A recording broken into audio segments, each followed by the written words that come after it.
世代交代だ。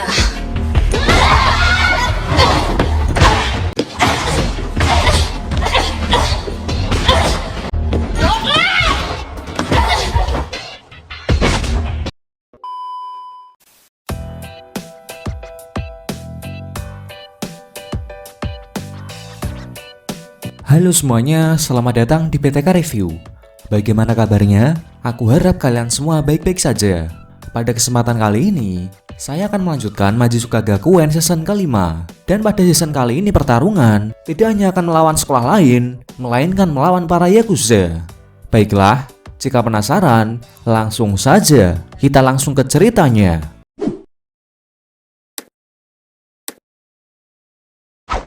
Pada awal film, kita akan diperlihatkan Antonio, pemimpin dari sekolah Gekioko, sedang disandra oleh kelompok Yakuza yang menamai diri mereka dengan sebutan klan Ryoto.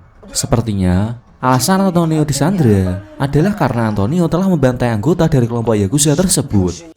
Jinyama selaku pemimpin dari klan Ryoto juga sempat menawarkan Antonio untuk bergabung dengan mereka. Namun tentu saja Antonio menolak hal tersebut. Tak berselang lama datanglah Sal untuk menolong Antonio. Sal pun mengejar satu persatu anggota Yakuza yang ada di sana.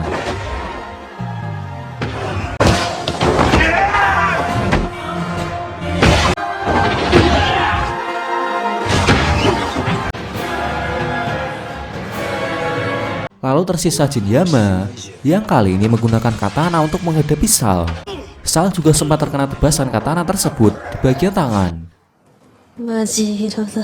Namun tentu saja pada akhirnya Sal yang overpower bisa mengalahkan Jinyama dan bergegas untuk melepaskan Antonio. Jinyama pun sempat memberi ancaman bahwa Yakuza tidak akan tinggal diam. Namun Sal sama sekali tak gentar dan menantang balik mereka.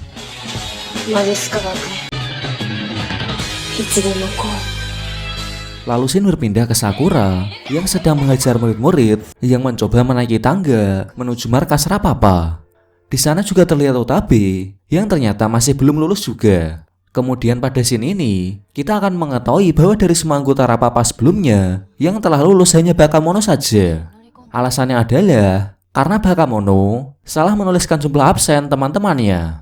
Untuk anggota Rapapa sendiri tidak ada yang berubah, kecuali Sakura yang kini telah menjadi 400 surgawi, menggantikan Bakamono yang telah lulus.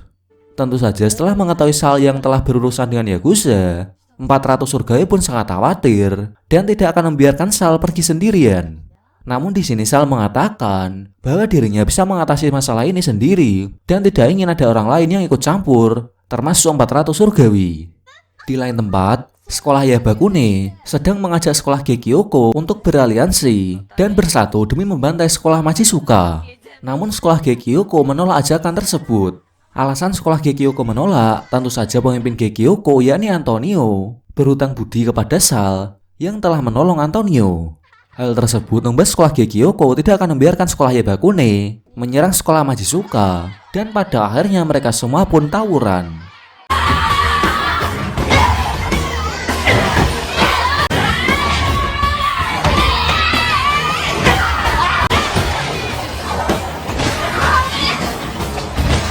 Kembali ke Majizuka, yang mana klan Ryoto datang ke hadapan kepala sekolah Majizuka untuk meminta ganti rugi atas perbuatan Sal.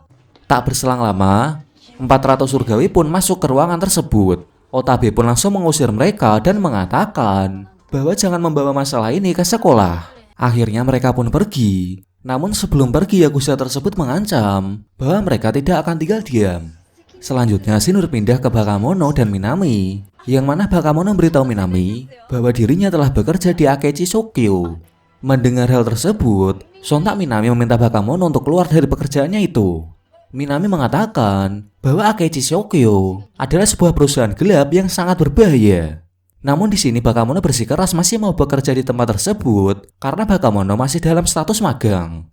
Karena sudah mengetahui kabar bahwa klan Ryoto telah dibantai oleh anak SMA, akhirnya polisi bernama Nirasawa mendatangi markas klan Ryoto dan Jinyama pun memberikan sogokan kepada Nirasawa agar kabar tersebut tidak menyebar ke publik. Malam harinya, Urasawa, salah satu anggota dari Akechi Shokyo, memberikan sebuah pistol kepada Bakamono dengan alasan untuk melindungi Sal. Lalu Urasawa mengambil rencana Akechi Shokyo dari Bakamono, yang mana itu artinya Bakamono sudah dikeluarkan dari pekerjaannya tersebut. Sal yang sedang berjalan sendiri, dia diikuti oleh orang misterius dari belakang. Namun ketika Sal menengok ke belakang, tiba-tiba Sal pun ditembak oleh orang misterius tersebut dan tewas seketika. Disinilah awal mula terjadinya konflik antara preman dan Yakuza. Keesokan harinya, para murid Majizuka dan yang lainnya mendatangi upacara pemakaman Sal. Bukan hanya itu saja, bahkan banyak alumni Majizuka juga datang ke sana. Setelah kejadian itu, Jinyama dari klan Ryuto diinterogasi oleh pihak polisi atas terbunuhnya Sal. Namun Jinyama tidak tahu menahu mengenai hal tersebut. Setelah terbunuhnya Sal, tentu saja Rapapa tidak akan tinggal diam. Mereka ingin menyelesaikan permasalahan ini dengan cara mereka sendiri. Kemudian, Sakura mendatangi markas Yakuza dari klan Ryuto tanpa sepengetahuan anggota Rapapa lainnya. Karena Sakura menganggap bahwa yang membunuh Sal adalah dari klan Ryuto. Sakura berniat untuk membalas dendam, tapi sayangnya di sini dia harus terkena hantaman pipa besi yang membuatnya kesakitan.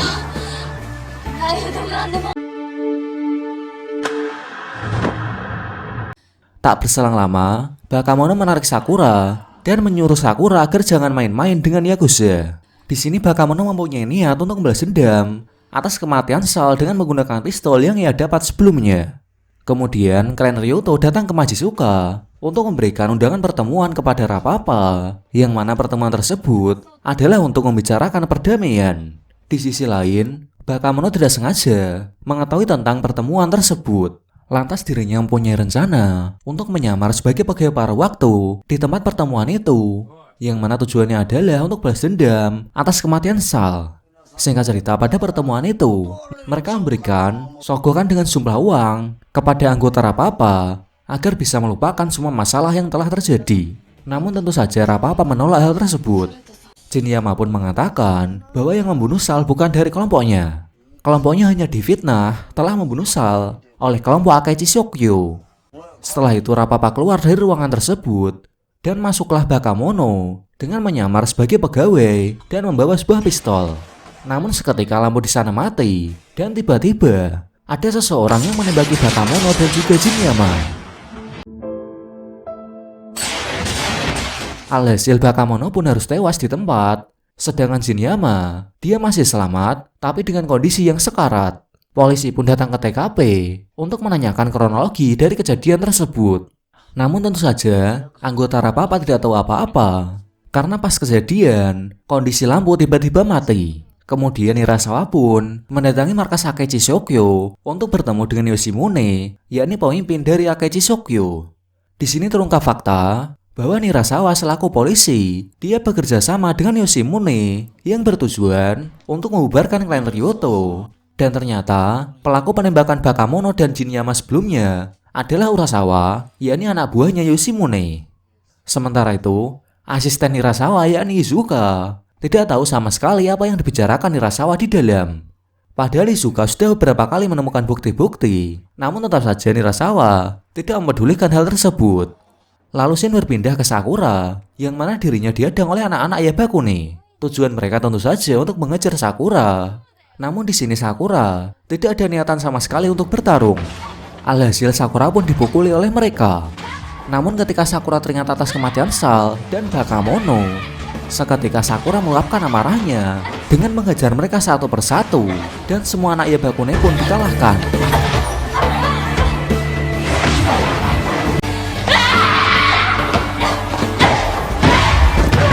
Kobi yang kebetulan bekerja sebagai perawat di rumah sakit di mana Jinyama dirawat, dia berniat untuk membalaskan dendam kepada Jinyama karena telah menculik Antonio.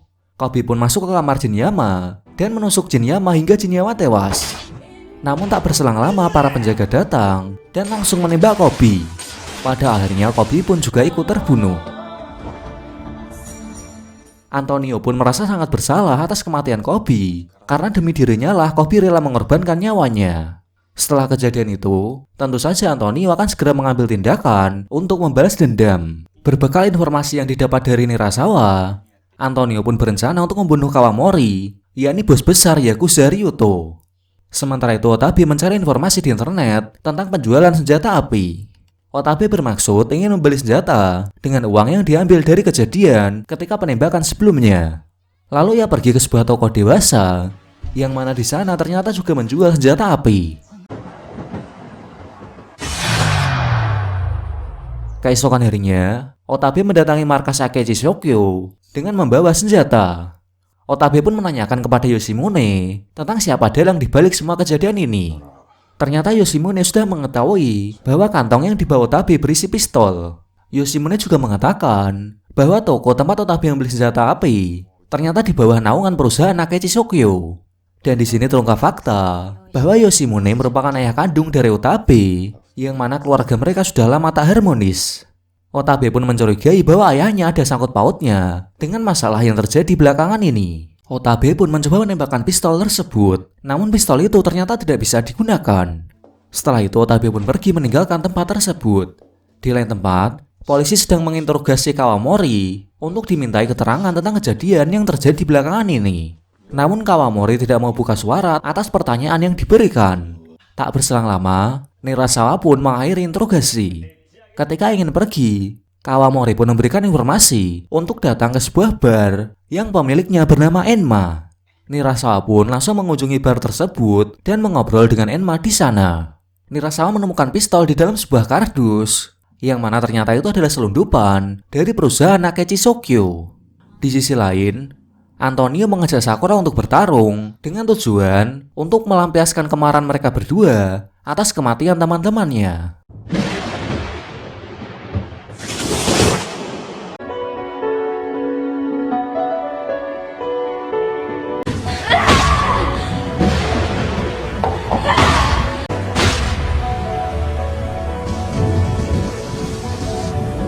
Sementara itu, Minami mendatangi markas klan Ryuto untuk menemui Kawamori. Minami juga menanyakan tentang apa yang terjadi belakangan ini. Di sini kita akan tahu bahwa sebenarnya Minami adalah mantan anggota dari klan Ryuto. Minami juga sangat disegani di sana dan mempunyai julukan pemegang pedang panjang Minami, yang mana itu artinya Minami adalah seorang ahli pedang. Namun Minami sudah lama keluar dari dunia Yakuza. Di malam harinya, Sakura berniat untuk mencari sebuah pistol. Karena tidak memiliki uang, Sakura pun menanyakan kepada dua orang preman untuk meminta pistol. Lalu kedua preman tersebut membawa Sakura ke dalam hotel dengan tujuan untuk memperkaos Sakura. Namun tak berselang lama, Sakura pun keluar dari hotel tersebut dan sudah mendapatkan pistol. Ternyata Sakura membantai dua preman itu dan mengambil pistol mereka. Kemudian scene berpindah ke tim Hinabi dan Kamizuri Zombie yang sedang berbincang. Tiba-tiba Center datang dan mengejek mereka. Mereka yang tidak terima akhirnya menyerang Center.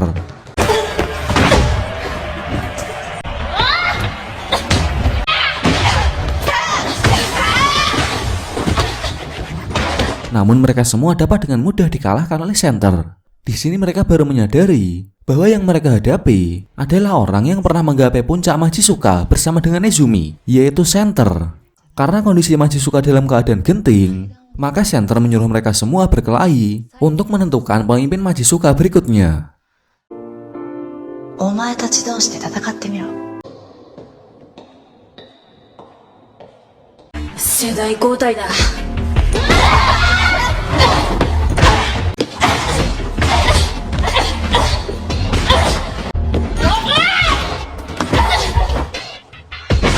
Setelah pertarungan mereka semua usai, tim Hinabi dan Kamizuri Zombie menuju ke markas Rapapa sambil meminta maaf kepada Center karena ternyata mereka tidak bisa menentukan siapa yang terkuat di antara mereka. Namun ternyata di sana tidak ada Center, melainkan hanya ada murid baru yang bernama Kazu. Kazu memberitahu bahwa dirinya telah membantai Center dan mengakui dirinya sebagai pemimpin Rapapa yang baru.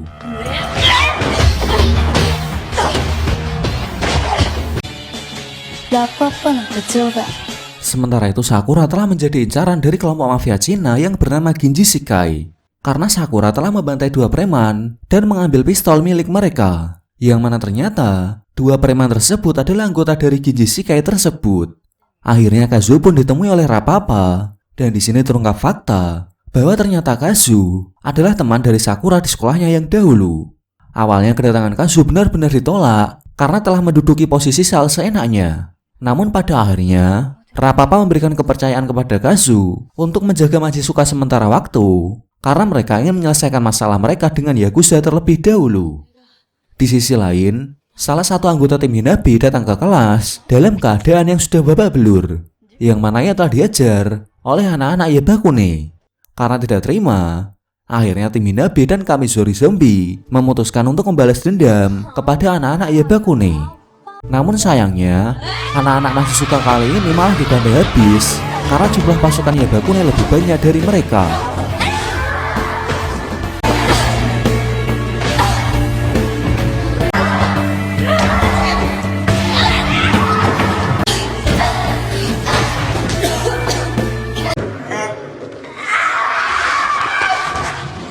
Di malam harinya saat dalam perjalanan, Kawamori bersama pengacaranya dihadang oleh Antonio yang sudah membawa sebuah bom. Alasan Antonio melakukan hal tersebut adalah untuk membalaskan dendam atas kematian Kobe. Antonio pun berlari menuju mobil tersebut, namun sayangnya Antonio sudah ditembaki terlebih dahulu sebelum bom tersebut diledakkan. Dan pada akhirnya Antonio pun harus terbunuh.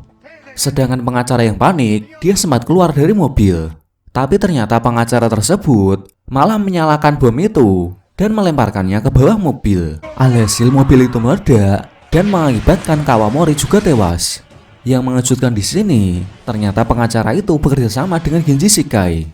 Keesokan harinya, Minami mendapatkan kabar bahwa Kawamori telah meninggal. Minami pun mengira bahwa kejadian tersebut adalah ulah dari perusahaan Akechi Shokyo. Pada saat itu juga, Minami mengeluarkan pedang legendarisnya yang sudah lama tidak ia gunakan dan berencana mengincar pemimpin Akechi Shokyo yakni Yoshimune. Ketika sedang berjalan, para anggota klan Ryuto bersedia untuk menjadi pengikut Minami dan mengikutinya dengan tujuan yang sama untuk membalas dendam atas kematian bos klan Ryuto yakni Kawamori. Di sisi lain, Yoshimune sedang bertemu dengan bos besar Akechi.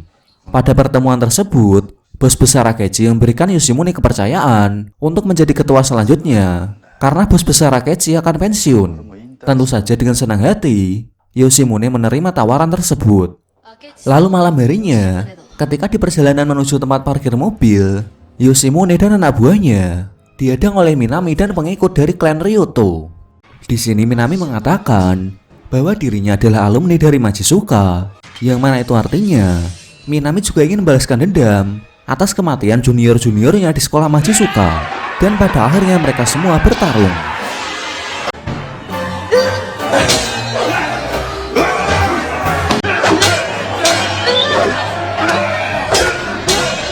Namun tak berselang lama, beberapa anggota Genji Shikai datang dan menembaki mereka secara membabi buta. Minami dan Yoshimune pun tertembak oleh mereka, dan pada akhirnya Minami pun harus tewas seketika. Sedangkan ayah Utabe yakni Yoshimune yang dalam keadaan sekarat sempat menelpon Utabe dan minta maaf atas semua permasalahan ini. Keesokan harinya, Sakura yang sedang berjalan diserang oleh orang misterius yang mengikutinya menggunakan sepeda motor. Namun tembakan tersebut hanya mengenai pipi Sakura. Lalu Sakura pun menggunakan pistol yang ia bawa untuk menembak ke arah orang tersebut. Hingga orang itu terjatuh dari motornya. Sakura pun terus-menerus menembak ke arah orang tersebut hingga pelurunya habis. Setelah itu Sakura bergegas pergi dan meninggalkan orang tersebut. Namun di tengah perjalanan, Sakura baru menyadari bahwa dirinya juga terkena tembakan di bagian perut. Dari kematian Yoshimune, polisi pun meminta penjelasan kepada bos besar Akechi. Dan di sini bos besar Akechi, dia meminta maaf kepada polisi karena anak buahnya telah membuat banyak masalah. Dirinya juga menjelaskan bahwa ia tidak tahu apa-apa tentang masalah ini. Sementara itu, Utabe memutuskan untuk pergi ke bar tempat Enma tinggal. Di sana Enma memberikan Utabe sebuah kunci loker, dan kunci loker tersebut digunakan untuk membuka sebuah loker yang berada di stasiun. Dan ternyata di dalam loker itu terdapat tas yang berisi pistol. Kemudian Utabe pun membawa tas tersebut. Lalu pada scene ini kita akan tahu bahwa ternyata sebenarnya Kazu telah dikalahkan oleh Center.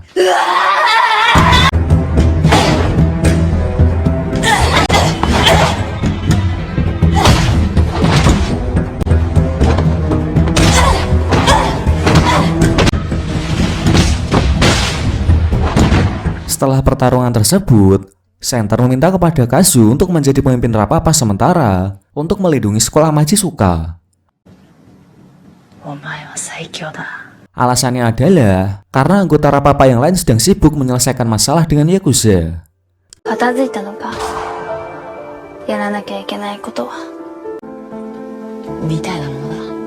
Kemudian, Rapapa generasi baru di bawah kepemimpinan Kazu memutuskan untuk menyerang balik anak-anak Yabakune. Satu persatu anak-anak Yabakune dibantai oleh Rapapa yang baru.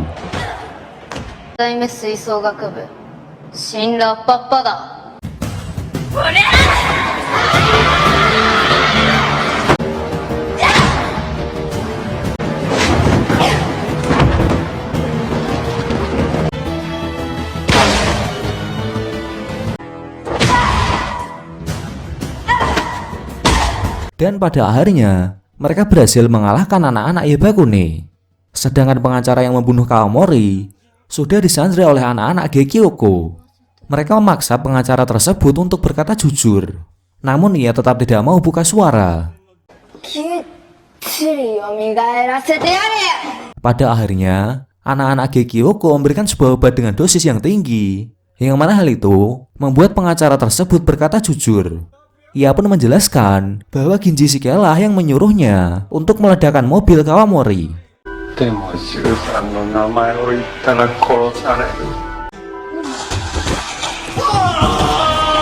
Sementara itu, Sakura kembali ke markas Rapapa dengan kondisi luka parah akibat sebuah tembakan.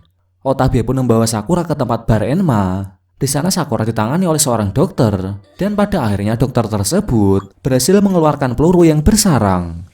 Setelah selesai, dokter itu meminta bayaran kepada Otabe. Namun tentu saja Otabe tidak mempunyai uang. Otabe pun memutuskan untuk mengganti biaya operasi tersebut dengan tubuhnya. Tak berselang lama Enma pun muncul dan membayar semua biaya operasi tersebut. Keesokan harinya, anggota Yabakune sedang diganggu oleh beberapa preman. Kejadian tersebut tidak sengaja dilihat oleh Hyuga. Hyuga pun langsung menyelamatkan mereka berdua.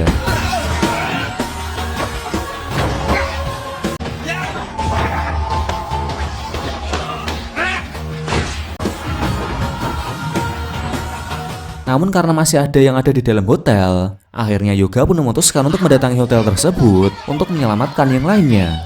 Satu persatu penjaga berhasil dibantai dengan mudah oleh Hyuga, dan pada akhirnya semua sandera berhasil selamat.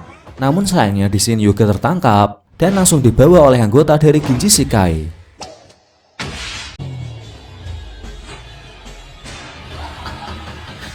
Setelah kejadian tersebut, pada akhirnya sekolah Yabakune berhutang budi kepada sekolah Majisuka karena Hyuga telah menyelamatkan anggota mereka dari bahaya.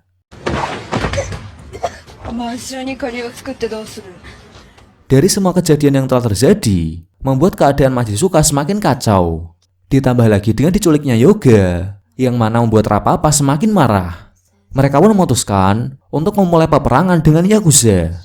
Namun di sini mereka belum mengetahui bahwa dalang di balik semua masalah yang terjadi sebenarnya adalah pihak dari Ginji Shikai. Mereka masih menganggap bahwa semua ini adalah perbuatan dari pihak Akechi Shokyo. Di sisi lain, Urasawa memberitahu bos besar Akechi bahwa mereka telah bekerja sama dengan Ginji Shikai untuk membantai semua murid Majisuka.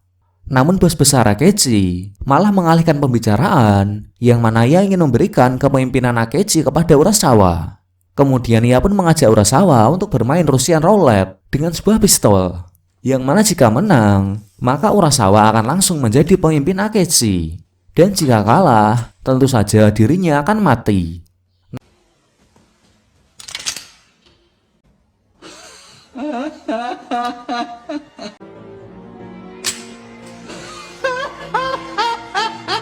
Namun tak berselang lama tiba-tiba Otabe datang, yang mana tujuan Otabe adalah untuk menanyakan keberadaan Hyuga. Bos besar Akechi pun mengatakan bahwa dirinya tidak tahu apa-apa tentang hal tersebut. Setelah itu Otabe pun langsung bergegas pergi. Sementara itu, Urasawa yang berusaha kabur dari permainan akhirnya ditembak dan Urasawa pun meninggal seketika.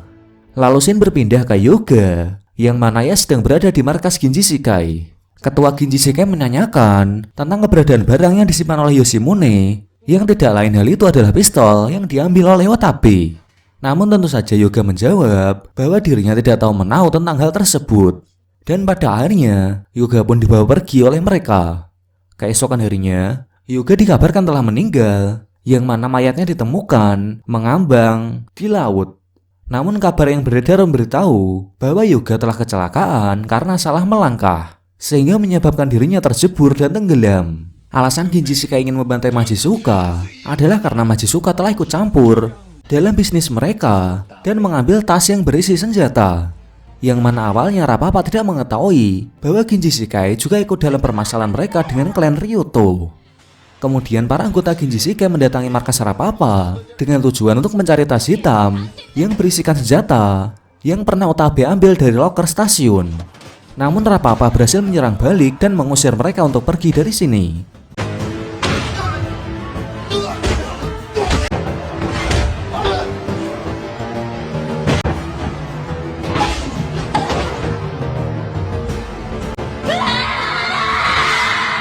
Keesokan harinya, Magic pergi ke suatu sekolah. Ia pun mengambil seragam dan buku pelajar dari seorang siswi di sana, yang mana tujuan Magic adalah untuk menyamar menjadi murid sekolah lain dan mendaftarkan diri sebagai wanita penghibur dengan alasan sedang butuh uang. Namun alasan sebenarnya adalah Magic melakukan hal itu untuk membalaskan dendam atas kematian Hyuga kepada anggota Genji Shikai yang berada di hotel tersebut. Tetapi sayangnya penyamaran Magic ketahuan, dan pada akhirnya Magic dibawa oleh anggota Genji Shikai.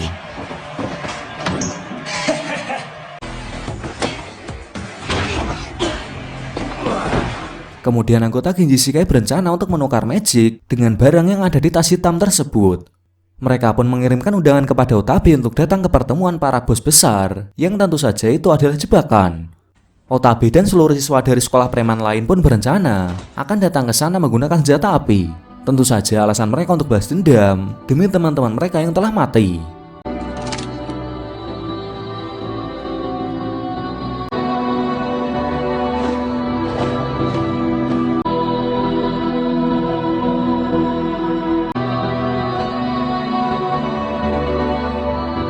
Di sisi lain, pertemuan bos besar sudah dimulai. Di sana banyak bos besar Yakuza dan mafia, bahkan pihak kepolisian pun turut hadir di sana. Tujuan Genji Shikai membuat pertemuan tersebut adalah untuk mempererat persaudaraan.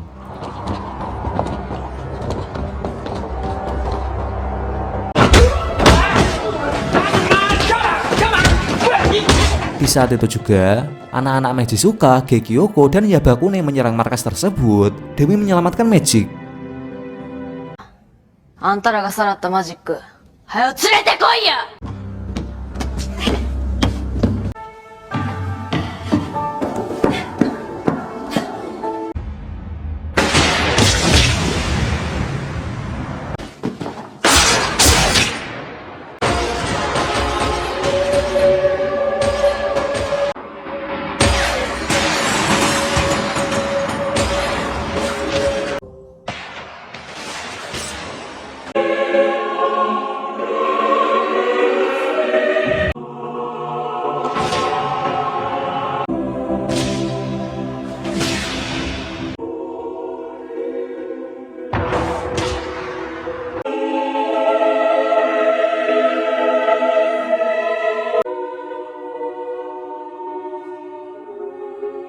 Singkat cerita, peperangan pun berakhir, yang mana hanya menyisakan bos besar Akechi Shokyo, Otabe, dan Sakura. Lalu Shin berpindah ke center yang mendatangi kepala sekolah Majizuka. Dan di sini terungkap fakta bahwa dalang dibalik pemicu semua masalah ini adalah kepala sekolah. Ternyata yang membunuh Sal waktu itu adalah kepala sekolahnya sendiri.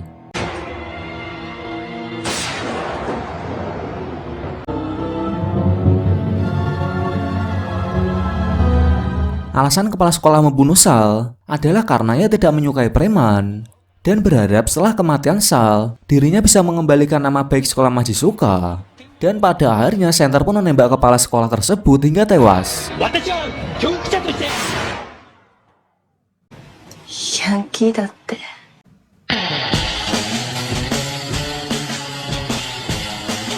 Kembali ke peperangan, Otabe pun menghampiri bos besar Akechi yang sedang duduk santai. Tanpa basa-basi, Otabe pun langsung menembak tepat di kepala bos Akechi. Dan sekarang yang tersisa hanya Sakura dan Otabe saja. Namun ketika mereka ingin keluar, tiba-tiba dari belakang, ketua Genji Shikai menembak Otabe. Sakura yang melihatnya pun langsung membalas tembakan tersebut. Ketua Ginji Shikai pun tewas, dan pada akhirnya Utabe pun juga tewas. Dari peperangan tersebut, yang masih hidup hanyalah Sakura saja. Namun ketika keluar dari tempat tersebut, Sakura sudah dikepung oleh para polisi dengan peralatan yang lengkap. Tiba-tiba Sakura pun mengingat semua perjuangan teman-temannya selama ini.